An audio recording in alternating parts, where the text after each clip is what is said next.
A Fortnite Star Wars collab season is something that I've wanted to see for years now, and with this franchise coming up on 50 years, you've got a vast galaxy with millions of planets, so many different time periods explored. The potential for a Star Wars season is endless. This was definitely an exciting season theme, and the trailer was hype. Then they released this image.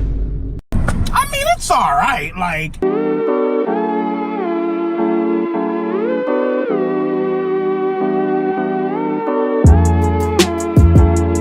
The First Order base, Resistance base, and Tatooine POIs are good. Don't get me wrong, there is so much attention to detail here. These are really well designed. Samurai Vader Solitude, I guess this one is good too, but it's just a reskin of what was already there. Epic, the opportunity for Fortress Vader could not have possibly been any more clear. It's a shame that they're on the corners of the map, but hey, as long as they have some cool mythic or medallion to offer, that should make up for it. Hey Doc, get some ice cream? There's really no incentive to land at these spots. Phasma's medallion is nothing special. Reduced heat generation and faster cooldowns, yeah, it's nice to have, but for the trade-off of revealing your location on the map, not worth it. Her Mythic Blaster is a good weapon, but it's just the gold version with 1 extra damage. And then there's Vader's lightsaber at his POI. I held out hope that there would be some map changes throughout the season with way more interesting Star Wars locations, but here we are. Again, I'm not arguing that these POIs were bad, I'm just saying that out of everything they could have done, this was probably the most boring outcome. A reskin of Shogun Solitude, 2 sequel trilogy bases, and Tatooine, which everyone is sick of, and for good reason. Jabba rarely left his chambers. Jabba ruled with fear. I intend to rule with respect. For the sake of simplicity, since Epic decided to give all these guns their lore-accurate names like the A280 CFE blaster rifle, I'll be referring to all the weapons with the names you see on screen here. Removing all guns and ammo from the loot pool sounds outrageous on paper, but I think surprisingly it worked, because most of the blasters are derivative of guns we already had. The heavy AR, the scoped AR, the fast firing AR, the pump shotgun, the tac shotgun, you get the point. While it's cool to have weapons be Star Wars themed with the blaster sound effects, it's nothing more than that. The Mandalorian sniper was cool. It was a thermal sniper and had a melee attack. That's unique, but the blasters we got this season were mostly just the standard Fortnite guns reskinned and with overheating instead of reloading. It's not a crime. It would have been cool to have some more unique weapons like a blaster that could stun or grapple, but whatever. The meta actually wasn't that bad. The lightsaber serves as the main melee weapon with some mobility too if you do the force training, and it was so refreshing to finally not have some annoying ass melee / utility must-have item that has littered every single season for the last year and a half.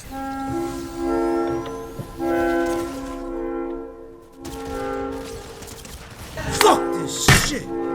The accuracy with the heavy AR, oh my god, this thing fucks. The shotgun meta felt great. I always like having a pump, tac, and then a gimmick shotgun, and the Jawa one that we got was insanely powerful and made even stronger with the overheat mechanics, since you could just shoot with the Jawa shotgun, swap to a spray weapon for like 3 seconds, and then swap back to the shotgun and repeat. You didn't have to reload, you just had to wait. The SMGs were weird because the F11 and E11 are basically the same gun. Sure, the E11's damage was slightly higher, but it had a lower fire rate, which in turn made the DPS on both of these weapons almost exactly the same. You also had the C2R SMG, which although it wasn't great, at least it was different than the other two and had a reason to exist. And let me tell you guys about the DMR. Epic actually did it. It only took them 3 years to finally make a good DMR. Shockwaves of course made their way into the season, and I guess this isn't a complaint specific to the Star Wars season, but holy shit Epic, can you pick something else? Shockwaves have been in every season since Chapter 4 Season 3. That is 2 years. Are Shockwaves the only mobility item from the last 8 years that they remember they made? Would it pain them so much to make a new mobility item? On the last week of the season, they gave us the Rift to Go and Grapple Glove. Thanks.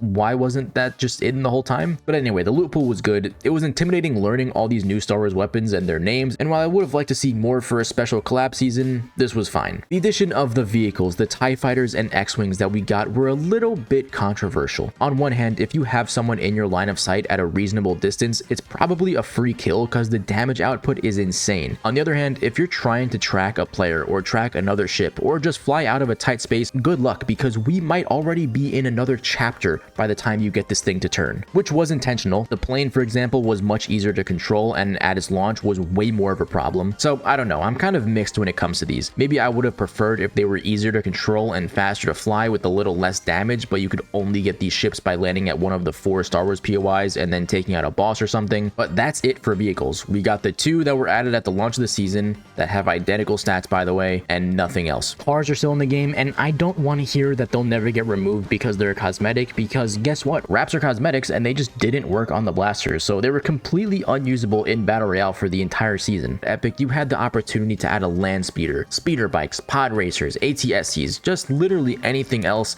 but I guess not. The way updates were handled this season was pretty disappointing. Sure, we did have an update every week, but most of it just consisted of unvaulting content that we've already had in past Star Wars events. Week 1, the Force update, they brought back the Force pull and Force throw abilities, which clearly should have just been in the launch of the season. Week 2, we got the Jawa shotgun, which as I said, is peak, and the Wookiee bowcaster unvaulted. I don't know, did anyone really care about that? Week 3, the Mandalorian update, we got Jango Fett's pistols, which were a little underwhelming stat-wise, but the sound effects and animations were so sick that they justified using it, with the Amban sniper and the Mandalorian jetpack being unvaulted. Yes, at the start of the season, we did have a handful of new Star Wars blasters and 2 ships, but during the season, we only got 2 new items. I don't have a problem with unvaulting old items for a weekly content update and calling it a day. I actually encourage it, because this is a problem that a lot of modern Fortnite seasons have. All of the eggs are in one basket, that being the first month of the season, and then there's almost nothing else after that. So I'd rather have them unvaulting old stuff as opposed to,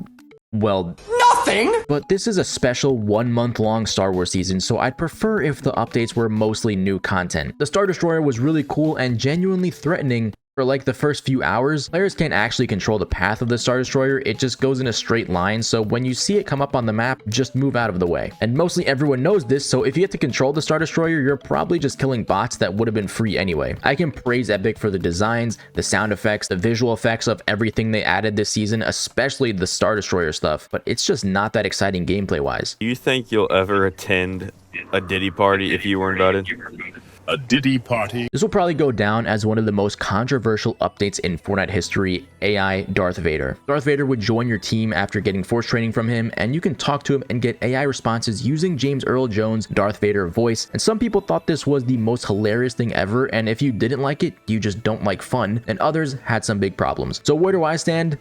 It's AI slop, but at least it's not in your face, so you can just ignore it. Vader was surprisingly a good teammate, and you could just mute him if you don't want to hear it. Legally speaking, before James Earl Jones passed, he did agree for his voice to be used with AI. But come on guys, he wasn't under the impression that it would be implemented into Fortnite for kids to make him say racial slurs. Now, I'm 23 years old, so I'm clearly not the target audience for this. I mean, I grew up with Talking Tom and Talking Ben, and that was peak entertainment when I was 8 years old, so I guess for kids it probably is really cool, but yeah, I don't care for it. I am sick of AI being shoved into every single website and application, and now making its way into gaming is frustrating for sure, but implemented like this, whatever. Oh yeah, and this was also just the regular Darth Vader skin, which replaced the Samurai Vader. So what was the point of this location now? Where is Andor? Lastly, I want to talk about the cosmetics, which obviously don't affect the season or how I feel about it, but Epic, we had a whole Star Wars Battle Pass, and you had over a month to drop new Star Wars cosmetics in the shop, so how on God's green earth did we end up with this shit?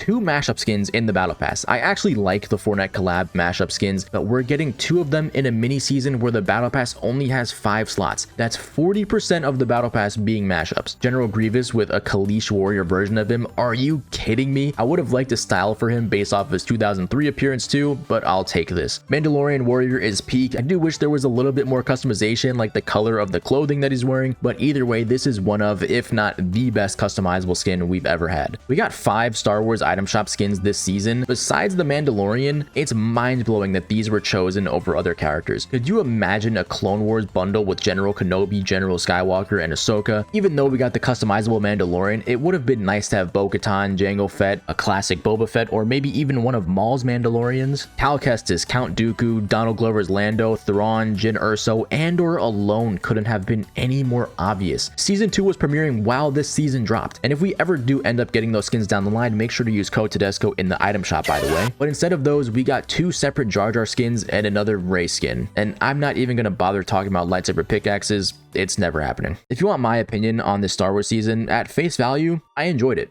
It could have been much better. There was so much wasted potential, but I had fun. The better question to ask though is, was this a success? Will we see more collab mini seasons? Will we see another Star Wars season down the line? The player count dropped to the lowest it had been ever since we got public player count stats, which was Chapter 4 Season 2. But can you strictly blame the Star Wars season for that? Fortnite is supposed to be much more than Battle Royale now, or at least that's Epic's goal. So wouldn't a low player count also reflect the state of Epic's other modes? The Star Wars season also managed to bring in brand new players, people that would have never played Fortnite if it wasn't for this collab. How many other seasons do you think can do that? The Marvel seasons, maybe, but besides the Marvel abilities, they still had a regular Fortnite loot pool. This season definitely played a hand in the Battlefront 2 resurgence and the demand for Battlefront 3. There was other Star Wars stuff going on in the last month. Revenge of the Sith was back in theaters, and/or Season 2 was premiering. Star Wars Celebration in Japan had a bunch of announcements, sure, but as soon as this season dropped, it was already being compared to Battlefront, and people were thanking Epic for basically making Battlefront 3. I don't remember the last time Star Wars was as culturally relevant as it is right now. Also, I'm extremely certain that the only reason the I'm Han Solo song is popular now is because Epic put a reference to it with the Han Solo NPC brushing his shoulders, so thanks Epic.